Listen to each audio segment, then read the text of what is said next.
ব্যক্তি আনিছোঁ আৰু আমাৰ সকলো ডাক্তৰ হ'ব নেকি সকলো ইঞ্জিনিয়াৰ হ'ব নেকি নহ'ব সকলো ইঞ্জিনিয়াৰ নহয় সকলো ডাক্তৰ নহয় সকলো অফিচাৰ নহয় কিন্তু আমি জীয়াই থাকিব লাগিব নাই জীয়াই থাকিব লাগিব নাই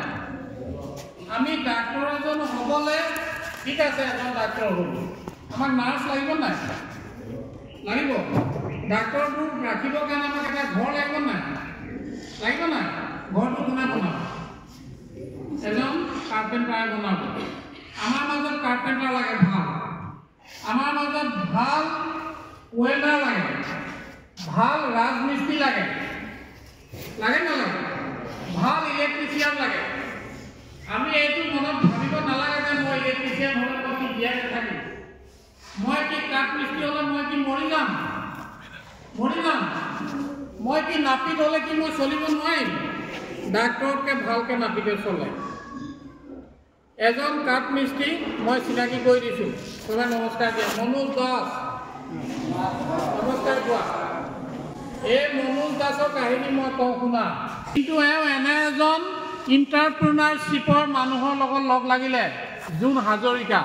লখিমপুৰত বিখ্যাত ব্যৱসায়ী সেই ব্যৱসায়ীজনক লগ পাই জীৱন সলনি কৰি দিলে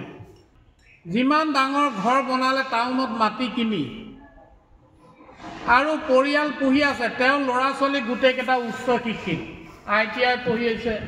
কোনোবাই গ্ৰেজুৱেশ্যন কৰি আছে কলেজত কিন্তু তাত সেইখন দিয়ক বস্তু হ'ল এইটো ইমান ধুনীয়া বনাব পাৰে এবাৰ মই মোৰ ঘৰৰ কিবা এটা সামগ্ৰী বনাবলৈ এখন কাঠমিস্ত্ৰী কৰ্মশালালৈ গৈছিলোঁ ৱৰ্কশ্বপলৈ গৈছিলোঁ তেতিয়া মই কৈছিলোঁ যে মোক ধুনীয়া সোফা লাগে কৈছে এজন ভাল মিস্ত্ৰী আপোনাক লাগে বুলি কৈছিলোঁ মই তেতিয়া এই মনোজ দাসক মোক দেখুৱাই দিছিলে আজিৰ পৰা 15-20 বছৰ আগত মোৰ ঘৰটো বনাবলৈ মোৰ চকী টেবুল বনাবলৈ এই মানুহজনক বিচাৰি